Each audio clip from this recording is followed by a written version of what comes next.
Ito ang pinakamahusay na virtual reality na laro sa buong mundo at ang larong ito ay tinatawag na Satisfy. Higit sa 2 bilyong natatanging manlalaro sa buong mundo, isang mundo ng pantasya na napakalawak at napakalawak ng nilalaman. Ito ay malawak na itinuturing na isa pang mundo. Sa mundong ito, maraming lupain ang hindi pa natutuklasan, na may bilang na higit pa sa mga na-explore na lupain. Ang lugar na iyon ay isa sa kanila na parang Northern End Cave. Piitan ng isla ikaapat na palapag at napakaraming lupain ang maaaring galugarin. Kaya kung isa ka na mahilig sa online game, marerelate mo ang ating kwento, kaya wala ng intro, bagsakan na. Are, narinig mo na ba ang tungkol sa maalamat na panday? Sagot ng lalaki na kausap niya. Maalamat na panday, sino ba yun? Tanong ng lalaki. Sagot naman ng isang lalaking nagmamaretes. Ang panday na nagbebenta ng walang kapantay na kakaiba at maalamat na mga bagay na ginawa niya. Isa siyang tunay na mangungulikta ng kagamitan. Tanong naman ng isang lalaki. Sa tingin mo konti lang ang panday? Dahil alam mo rin na kung nais mong gumawa ng isang magandang item, kailangan mo rin ng magagandang sangkap para dito. Upang makuha iyon kailangan mong makipagdeal sa isang mahusay na ranggo, ngunit walang nakakaalam tungkol sa dealer na iyon. At ang malupit pa dun, ang Sedeca Guild na nakakaalam ng kanyang kinaroroonan ay binuwag na rin. At nagulat naman ang isang lalaki sabay sabing, ano, sinasabi mo ba sa akin na ang panday ay maaaring maging sapat sa kanyang sarili? Kasalukuyan sa hinaharap, mabilis na tumakbo si Greed upang matakasan ang humahabol sa kanya, at napatanong siya sa sarili, buwan kong inilaan ito, hinahalikan ko sila sa bawat hakbang na aking tinatahak, ano ito, bakit nila ako hinahabol, sabi niya sa sarili, at napasigaw siya nang matamaan siya ng isang swordman sa kanyang likuran, sabay sabing, Boy Set, dito na ba ako mamamatay? At makikita sa kanyang harapan ang isang lalaki na mahaba ang buhok, at sinabihan siya, tanga ka ba? Inabuso mo ang aming tiwala, kahit na may kontrata, binulag mo ang iyong sarili sa pamamagitan ng pagnanasa at pansariling tubo, at napasigaw naman si Greed nang makita niya ang lalaki, Asher, at tumingin lang si Asher sa kanya habang sinabihan siya na I'll be honest, hindi ko inaasahan na ikaw ang magsosolve ng mission na ito. Sa pakikibaka para sa pagtatapos ng buwan wala palang kabuluhan ang mga nagawa ko. At napasigaw siya kay Asher at sinabi niya, hindi mo ba iniisip na dapat akong gantimpalaan para sa aking trabaho? Sagot naman ni Asher sa kanya, syempre, gagantimpalaan kita. Ang kaso, niyurakan mo nang walang ingat ang aking mabuting pananampalataya para sayo, kamatayan ang nababagay sayo. At napaisip si Greed, heto na, sa nakalipas na ilang buwan, itinaya ko ang aking buhay para sa misyon na ito, para isipin na magtatapos ito ng ganito. Bagsakan muna natin ng back-forward ang istorya mga lodi, kalmahan nyo lang. Ang nakalipas, nahanap ko na, sigaw niya sa sarili nang makita niya ang lumiliwanag na item, ito ang Pearl, Asher's S-Rank Quest item. At ito ang Legendary Craftsman's Rarebook.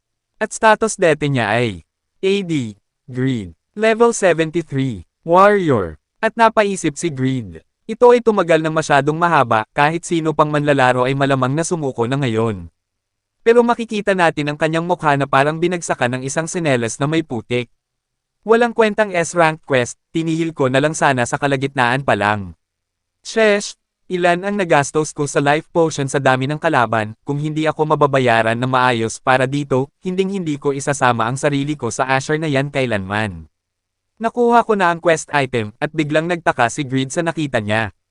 Pero ano itong nababasa ko? Unknown Pal Alien. Ha! The Eye of Pal Alien.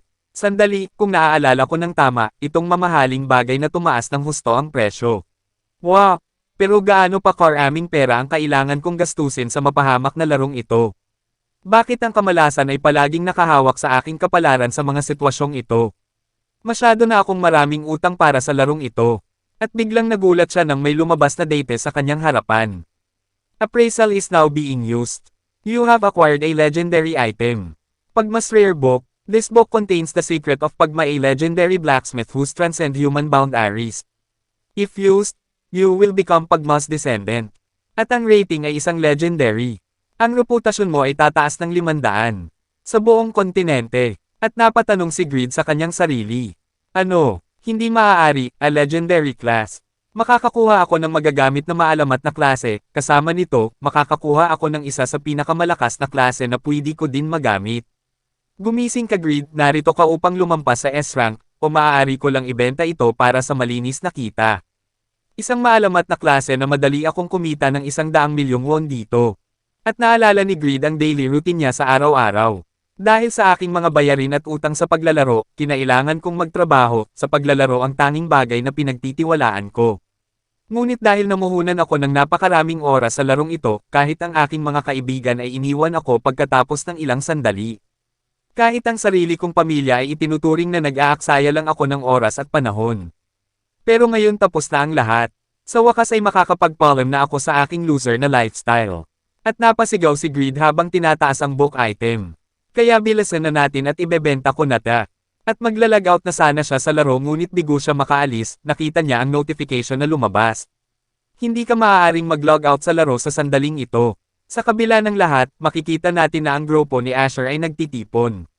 Sandali, ano? Ikaw, bulok na bastard, nabulag ka sa kasakiman Greed. Balik tayo sa ating bidang laging bagsakan ng malas, notification quest update. Pearl Asher anger. Pearl Asher, na nakapansin sa iyong makasariling kasakiman sa pagnanakaw ng quest item, tatangkain kanyang patayin para mabawi ang item. Sabi ni Greed sa sarili nang mabasa niya ang notification, ano? Hindi maaari ta. At balik tayo sa kasalukuyan. Napagpasyahan mong ipagkanulo ako sa kabila ng ating kontrata. Sabi ni Asher sa kanya. At galit naman na tumugon si Greed. Kalokohan. Alam mo ba kung gaano kahirap makuha ito?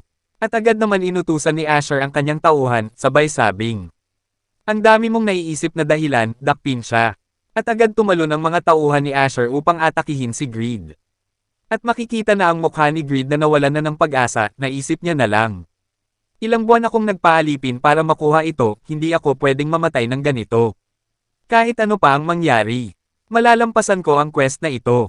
Level 73 player ako, may mga kasanayan din ako at kapangyarihan. Ginamit ni Greed ang isa sa kanyang skill. Sabay sabing Stun Guardian Shield. Ikaw muna ang mauuna bago ako.